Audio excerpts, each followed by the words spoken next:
J'ai pas d'argent, que tu le veuilles ou non, je suis marrant. Je cherche toujours ma destination.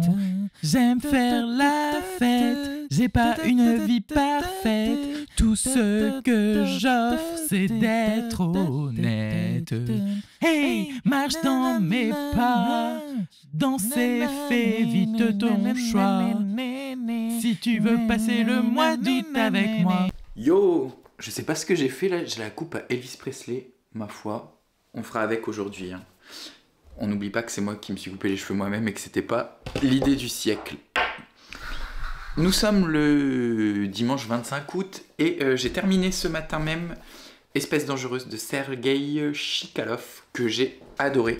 Pour vous raconter vite fait ce que c'est un... Bon, c'est pas un essai mais c'est un récit, c'est la vie de Sergueï Chikaloff. Sergueï Chikaloff est un jeune homosexuel russe qui a grandi dans les années 90 je pense, enfin qui a vécu son homosexualité dans les années 90 avant le duo Poutine-Medvedev-Poutine. Et il nous raconte cette Russie qui semble se libéraliser, semble devenir beaucoup plus progressiste, la fin des années Gorbatchev, le début d'une certaine Russie bien plus occidentale et qui s'ouvre sur le monde, avec pareil, une homosexualité, bien qu'elle ne soit pas aussi ouverte et assumée qu'ailleurs en Europe, qui l'est de plus en plus. Et donc il montre ce début de libéralisation du pays qui vraiment lui fait chaud au cœur, qui lui fait aimer de plus en plus son pays, qui lui donne même une envie de s'engager, voire cette libération de la parole lui donne envie d'en faire plus, donc il participe à des mouvements, il manifeste, etc. Et ensuite, à la fin, hein, vraiment, tout ça qui retombe à cause de l'arrivée nouvelle de Poutine, enfin la revenue de Poutine au pouvoir après avoir été le premier ministre de Dimitri Medvedev. Et à nouveau les sanctions, à nouveau les barrières, à nouveau les tabous, l'homophobie d'État, l'homophobie du gouvernement, les lois répressives, et donc la fuite de la Russie. En soi, là, je viens de vous raconter tout le bouquin. C'est pas, quand on lit le bouquin, on sait que c'est ça qu'il va nous raconter. C'est juste de voir comment c'est fait, et surtout que Sergueï Chikaloff, qui lui est russe, de langue russe, il a fait des études d'anglais, de langue étrangère pour l'anglais, décide, quand il quitte la Russie il y a quelques années, de venir vivre en France, donc de commencer à parler français et d'apprendre le français. Et il écrit son livre en français, qui n'est pas sa langue maternelle. C'est particulier, c'est des phrases très courtes, un vocabulaire qui n'est pas forcément hyper savant, mais c'est pas du tout un livre de neuneu ou quoi que ce soit, hein. C'est vraiment richement écrit, je trouve. Et il prend le parti pris de ne pas écrire à la première personne du singulier, au je, ni à la première personne du pluriel, au nous, car il parle quand même de la communauté LGBTQIA+, dans sa globalité, et pas uniquement de sa vie, même s'il nous raconte sa vie. Ce qui est intéressant, c'est qu'il le fait grâce au pronom personnel « on », donc troisième personne du singulier, mais ce pronom personnel qui est français, il y a même tout un chapitre sur pourquoi il utilise ce pronom, pourquoi il écrit ce texte avec ce pronom, un chapitre qui fait 3-4 pages pour justifier cet emploi, qui est très intéressant et qui montre la richesse de notre langue française, qu'il n'aurait peut-être pas réussi à retranscrire à l'aide de sa langue maternelle qui est le russe.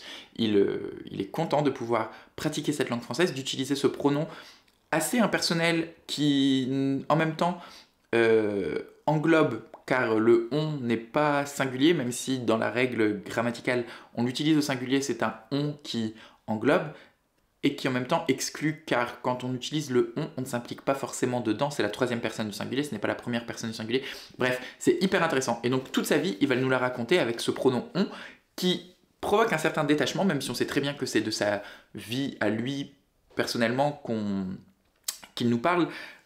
L'utilisation de ce pronom de la première à la 220e page permet de globaliser cette histoire homosexuelle de Russes, d'englober toute cette communauté, et que son ressenti personnel s'universalise grâce à cet emploi de la langue, et pas que ça, hein, grâce à ce qu'il en fait aussi, et comment il l'utilise, comment il le manie. Donc bref, c'était une super lecture, je vais mettre 5 sur 5, j'ai corné des pages, j'ai adoré, je l'ai dévoré, c'est des courts chapitres comme je les aime, un peu comme un flux de pensée, on saute d'idée en idée, c'est hyper intéressant. Cookie Muller, je sais plus ce que je vous en ai dit, j'ai pas encore monté le vlog d'hier. J'ai adoré, elle rentre dans mon panthéon. Pour moi, elle arrive pas loin de Patti Smith, vous voyez, c'est vraiment ces auteurs de l'underground qui arrivent à nous faire revivre une époque, qui nous arrive à nous montrer une certaine idée de la liberté que l'on n'arrive plus à avoir. Je dis pas qu'il faut se défoncer la gueule au LSD, boire de l'alcool non-stop et traîner dans des caves un peu glauques en dansant sur de la musique très très fort pour effleurer l'idée de liberté, mais ça nous prouve que quand même on a régressé sur plein de choses. On est beaucoup moins... Enfin, il y a eu une période où on a été quand même beaucoup moins libertaire, peut-être à juste titre à certains endroits, ça c'est sûr, notamment sur les questions du consentement, etc. Il y a beaucoup de scènes de viol dans ce qu'elle raconte, car je ne vais pas dire que le viol était la norme, mais le consentement ne l'était pas non plus, donc c'était une zone un peu triste et dommageable sur ce point-là, mais je vois que ça revient, l'idée de tiers-lieu, l'idée de faire communauté, de se retrouver, de militer ensemble en petits groupes, c'est quelque chose qui revient de plus en plus. Je le vois, moi par exemple, dans la communauté homosexuelle, en traînant sur Grindr, je vois des jeunes homosexuels de 20 ans, on a quand même maintenant 10 ans d'écart, hein, c'est les jeunes de 20 ans et moi, et je vois qu'ils sont beaucoup moins cachés, beaucoup moins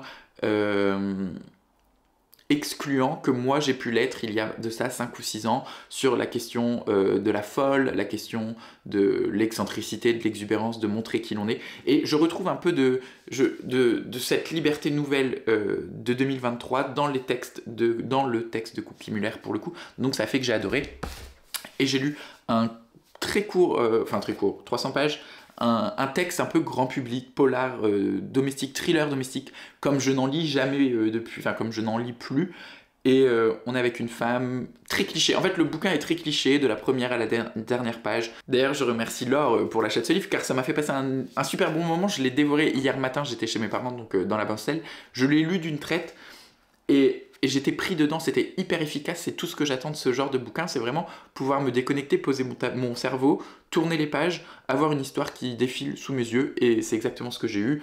On est avec un couple un peu branché, un peu in, le mec a ouvert sa boîte, la femme arrête de travailler pour devenir peintre, ils achètent un nouvel appartement, et là, tout vire au drame parce que la femme est persuadée qu'il y a des punaises de lit dans cet appartement, une ambiance un peu glaçante à la Hitchcock, avec au rez-de-chaussée une vieille dame qui est... Enfin, ils n'ont pas acheté l'appartement, au rez-de-chaussée vit la propriétaire de l'appartement qu'ils sont en train de louer, qui est un peu envahissante, mais qui en même temps hyper mignonne, enfin, elle essaye d'être très présente pour eux, parce qu'elle vit seule, elle est veuve, tout ça, enfin voilà. L'ambiance que vous pouvez vous imaginer parfaitement, c'est efficace, c'est pas le livre du siècle, ça m'a fait passer un très bon moment. Le seul truc que je regrette, c'est que bah voilà, on est avec un couple, l'homme continue de travailler parce que il a développé sa boîte, la femme elle avait un bon poste, elle gagnait plus d'argent que son mari, mais elle décide d'arrêter de travailler pour faire de la peinture. Finalement elle se lance pas dans la peinture, elle se trouve un peu des excuses, elle fait la femme au foyer, et celle qui devient folle, qui voit des punaises partout, qui est obsédée par cette idée des punaises de lit, c'est la femme. Et donc on est encore un peu dans ce cliché de la femme au foyer qui est avec son enfant et qui vire sur un truc un peu obsessionnel. Donc ça c'est un peu stéréotypé, mais tout le bouquin l'est stéréotypé d'un autre côté. Voilà, très brièvement, je pense que je n'aurais jamais parlé aussi rapidement de 3 lectures, je suis plutôt fier de moi. Sinon, qu'est-ce qui s'est passé ce matin dans ma vie? J'ai regardé la vidéo du Terrier de Guimauve, car nous sommes le 25 août, elle annonce la sortie du Pumpkin Autumn Challenge, qui est un challenge littéraire qui a 8 ans, qui est hyper successful sur YouTube, je sais pas comment dire successful en français, qui a beaucoup de succès, voilà, qui est très suivi, très regardé, les gens y participent, tout ça. Donc c'est un challenge littéraire, un challenge littéraire qui nous propose des petites catégories pour faire une pile à lire autour de l'automne et de l'ambiance automnale. Je ne participerai pas cette année au Pumpkin Autumn Challenge. J'y ai participé depuis le début que j'ai la chaîne. D'ailleurs, je crache pas dans la soupe, hein, la vidéo pile à lire du Pumpkin Autumn Challenge il y a 2 ans, je crois, était pendant longtemps la vidéo la plus vue de ma chaîne. À l'époque où j'avais beaucoup moins d'abonnés, je crois qu'elle avait fait 3 ou 4 000 vues, un truc comme ça. Donc bon, voilà, comme je vous le dis, ça a beaucoup de succès, c'est très relayé, les gens recherchent ça, les gens veulent voir des piles à lire, les gens veulent voir des livres. Il y a une émulation qui se fait autour de ça qui est absolument pas négligeable, et là-dessus, Guimauve fait un boulot très bon, parce qu'elle arrive depuis 8 ans à maintenir cette énergie autour du Pumpkin Autumn Challenge. Cette année, j'ai l'impression que je me suis fait voler mon printemps, j'ai l'impression que je me suis fait voler mon été, et là, On est le 25 août, ils annoncent encore des températures entre 27 et 30 degrés. Je ne suis pas du tout dans un mood automnal pour le moment. J'espère d'ailleurs que nous allons avoir un été indien, que le soleil et les températures vont rester tout au mois de septembre. Donc j'ai pas du tout envie de me plonger dans une ambiance plaid, thé, bougies, etc. Hier, il a plu toute la soirée, c'est ce que j'ai fait quand je suis rentré de chez mon grand-père, mais parce que j'avais un peu le spleen du week-end avec mes parents, etc. Là, je suis plus du tout dans ce mood-là, donc déjà, ça n'aide pas à me mettre en conditionnement. Je trouve, là j'ai regardé la vidéo de Guimauze ce matin en sortant de la douche, que le challenge a du mal à se renouveler. Elle l'a très très bien fait pendant 8 ans.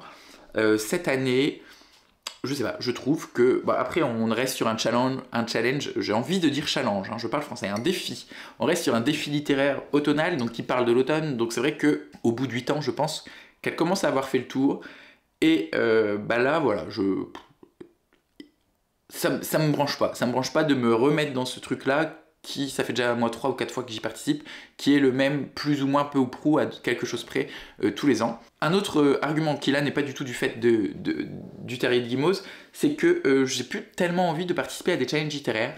J'animerai, ça fait 2 ans que j'anime le Shiny Spring Challenge, et cette année en le faisant je me suis rendu compte que déjà 3 mois c'est un temps long, je n'arrive plus à m'engager sur des lectures à l'horizon de 3 mois.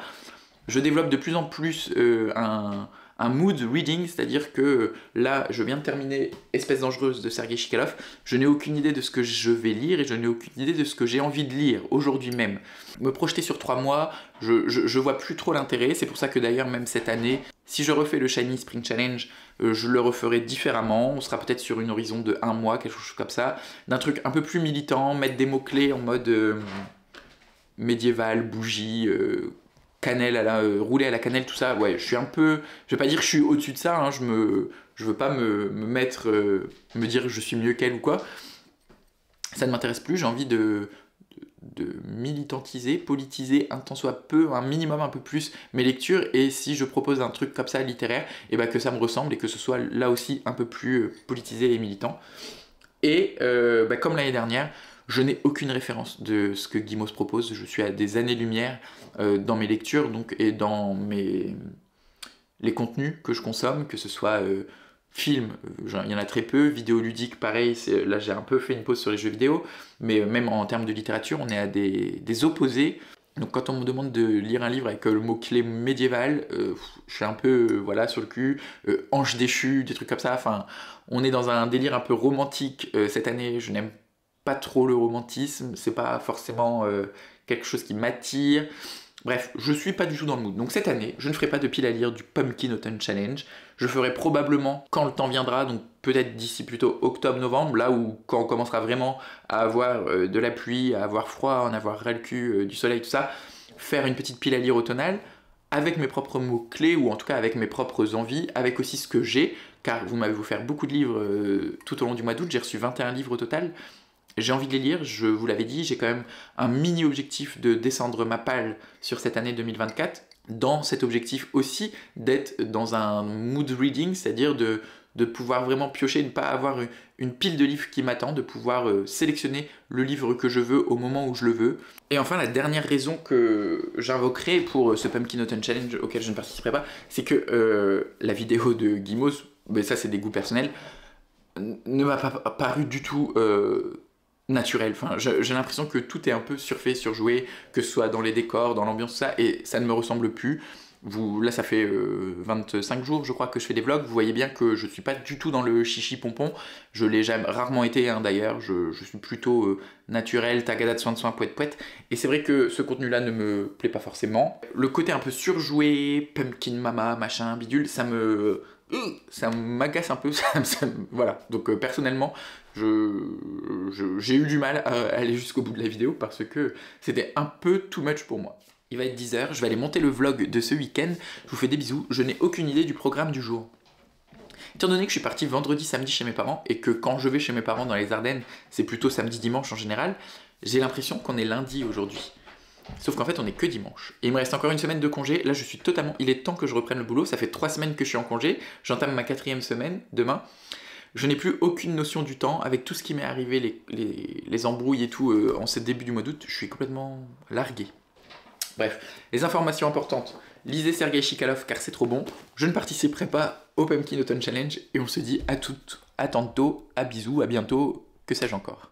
J'ai réussi à déshabiller la mistinguette. En fait, la tête se retire et la robe aussi. Donc je vais pouvoir passer la robe à la machine.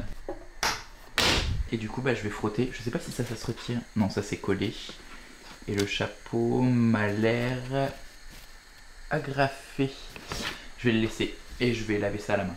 Et sinon, je me fais une recette TikTok qui a fait grand bruit il y a quelques temps, que j'adore. C'est genre des tomates avec du sucre, du vinaigre, des épices comme vous voulez, quoi. Du fromage par-dessus. Alors là, j'ai pas mis de sucre, mais j'ai mis un peu de miel. Et des spaghettis avec ou des pâtes. Et après, tu mélanges tout. En fromage, là, j'ai mis du brie. Je sais pas ce que ça va donner. J'ai déjà fait avec du camembert, de la feta. J'avais fait quoi d'autre? Du fromage à raclette. À chaque fois que j'ai un reste de fromage, je fais ça. Je fais mélanger, je fais cuire au four le fromage avec les tomates. Je fais un peu rôtir, confire et après je le mets balance dans des.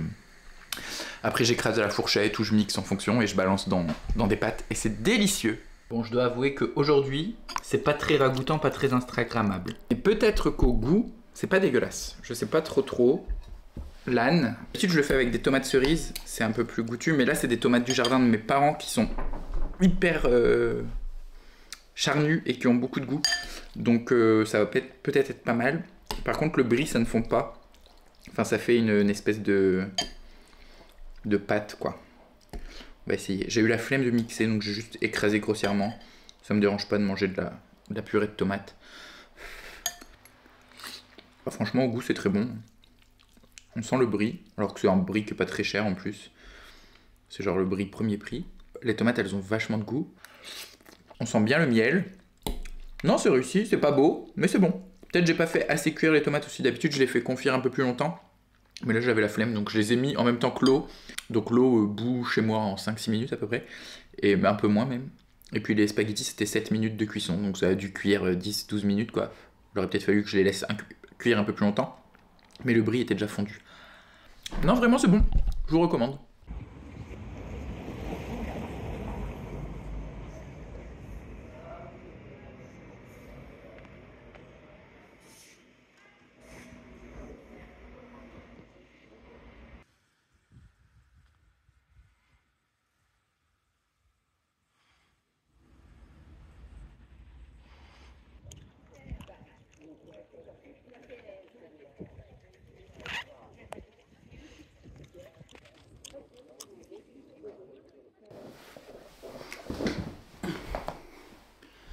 Je suis allé marcher une petite heure. Je me suis servi un grand verre d'eau aussi, que je trouve très beau. Et un thé pour après le verre d'eau. Et ce thé, c'est Caresse de Plume de chez L'Éveil d'été. Mais c'est une boutique rémoise, donc je sais pas si ils ont un site internet. Vous pouvez le voir ici. Je sais pas si le thé il existe encore, car c'est un calendrier de l'Avent que j'ai eu il y a 2 ans. C'est un thé vert aux agrumes, au caramel et au raisin de Corinthe. Et j'aime bien parce que... Attendez, je fais 1000 fois... C'est comme ne pas finir les phrases. C'est commencer un truc pendant que je suis en train de faire autre chose. Ma spécialité. J'aime bien parce qu'en fait, il a la fraîcheur et la vivacité des agrumes. Et le petit côté réconfortant, genre fort en bouche, du caramel et des raisins de Corinthe. Donc bah là, c'est parfait pour ce mois de septembre. Car en plus, c'est un peu le temps qu'il fait aujourd'hui. Il y a une chaleur un peu latente, il fait assez chaud.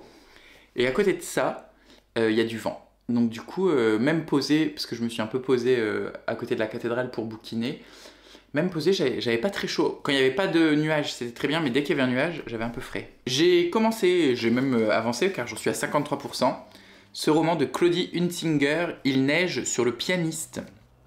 J'ai découvert Claudie Hunsinger l'année dernière, quand elle a obtenu un prix, je pense que c'était l'année dernière.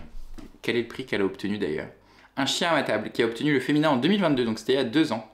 J'ai lu Un chien à ma table il y a 2 ans, et j'ai été conquis. Et donc là, j'ai vu qu'elle avait sorti celui-ci, Il neige sur le pianiste.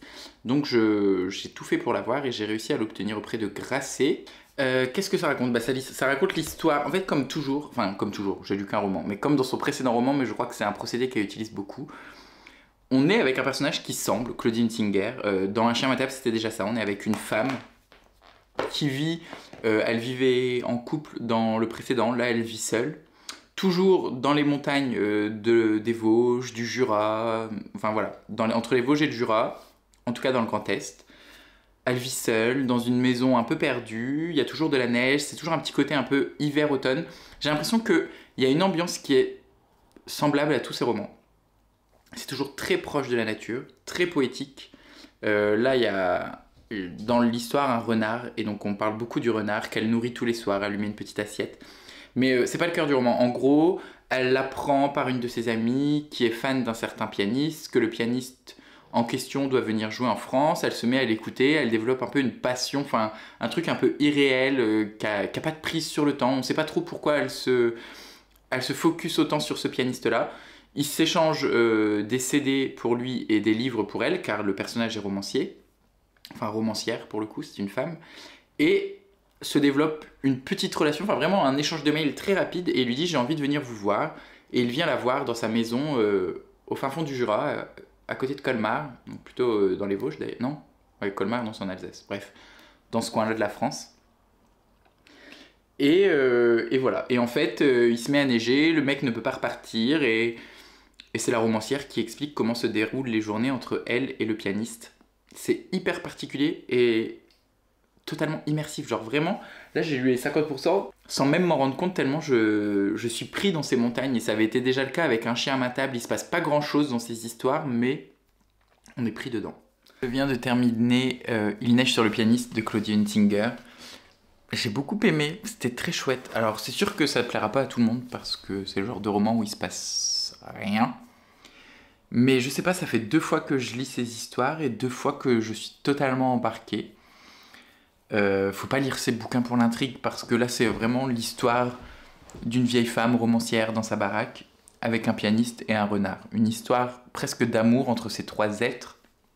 4 si on rajoute la nature et 5 la bicoque, la maison qui les accueille. C'est hyper tendre et en même temps c'est un peu facétieux. Il y a des petits sourires en coin de Claudia Hunsinger de temps en temps où elle apostrophe le lecteur entre 2 pages. Elle donne à ces 2 personnages des discours qui ne sont pas vraiment dans l'histoire, genre est-ce que tu aimes bien cette fin-là, est-ce que tu voudrais que ça se passe comme ça, est-ce que là on devrait pas s'engueuler pour pimenter un peu cette histoire d'amour, etc. C'est marrant, je trouve. Ouais. J'ai beaucoup aimé. J'ai 3 envies et je sais pas quoi choisir, donc je vais les poser sur ma table basse. De toute manière, là, je vais pas lire, je vais aller prendre ma douche. Et quand je reviendrai, soit ce soir si je rentre pas trop tard, soit demain matin, quand je devrais choisir, je choisirai à ce moment-là. Donc je vais peut-être lire Le noir est une couleur de Griseledis Réal, qui m'a été offert par Audrey, Dédé, je crois que c'est Audrey, qui est la biographie de Griseledis Réal, qui elle-même est autrice et poétesse. Donc ça parle probablement d'écriture. Elle était aussi prostituée, je crois. Ça me donne très envie. Mais j'ai aussi envie de découvrir Gabriela Capezón Camera. Parce que c'est un western féministe. Et dans ma tête, c'est presque pareil qu'un Cozy Murder avec une drag queen. Non mais on est avec la femme d'un bandit célèbre, je crois. Hein. Martín Fierro. Je sais pas qui c'est Martín Fierro. Ça a l'air d'être une histoire connue, un classique de la littérature argentine. Ah si, est un poème épique composé en 1872 par l'écrivain et journaliste argentin José Hernández. Ah donc c'est une réécriture d'un poème. Considéré comme l'un des ouvrages majeurs de la littérature argentine, il y aura une suite, La Vuelta de Martín Fierro. Ça parle de quoi? C'est un gaucho. Ah mais attends, c'est pas un gaucho genre un gardien de troupeau de la Pampa, voilà. C'est pas Jean-Luc Mélenchon. Martín Fierro est un gaucho qui vit avec sa femme et ses 2 enfants. Il travaille dans la Pampa argentine jusqu'au jour où il est recruté pour combattre les indigènes. Après 3 ans de service, Fierro quitte l'armée. Revenant chez lui, il découvre que sa femme est partie. Le déserteur devient alors hors la loi, combattant les injustices sociales de son pays. Ah, ça me donne envie. Le 3e que j'ai envie de lire, c'est Maïkan de Michel Jean. En fait, j'ai envie de lire Koukoum, mais j'ai pas acheté Koukoum, j'ai acheté Maïkan. Mais c'est pas grave parce que Maïkan, ça a l'air très bien aussi. C'est sur les orphelinats dans lesquels... Non, pas les orphelinats, les internats. Ils sont conduits dans un pensionnat, voilà. Dans lesquels on a enfermé, totalement, c'est presque des prisons, des enfants indigènes sur ordre du gouvernement canadien. Donc des enfants du Grand Nord canadien qui ont été enfermés dans ces pensionnats. Et c'est parce que là, le bouquin de Claudine Singer se passait à la montagne, dans les grands espaces, et ça m'a donné envie. Je pose les 3 sur la table basse. Je verrai demain, je verrai ce soir, je ne sais pas. Les 3 là, en ayant parlé, me donnent envie. Moi, je pense que je vous dis à demain. Je ne vous reviendrai pas aujourd'hui et je vous fais des bisous. C'était une journée très cool, un dimanche très chill. Demain, je deviens ambassadeur de la région Grand Est. Et normalement, je suis reçu dans le grand salon de la mairie de Reims. Encore une folle histoire qui va nous arriver.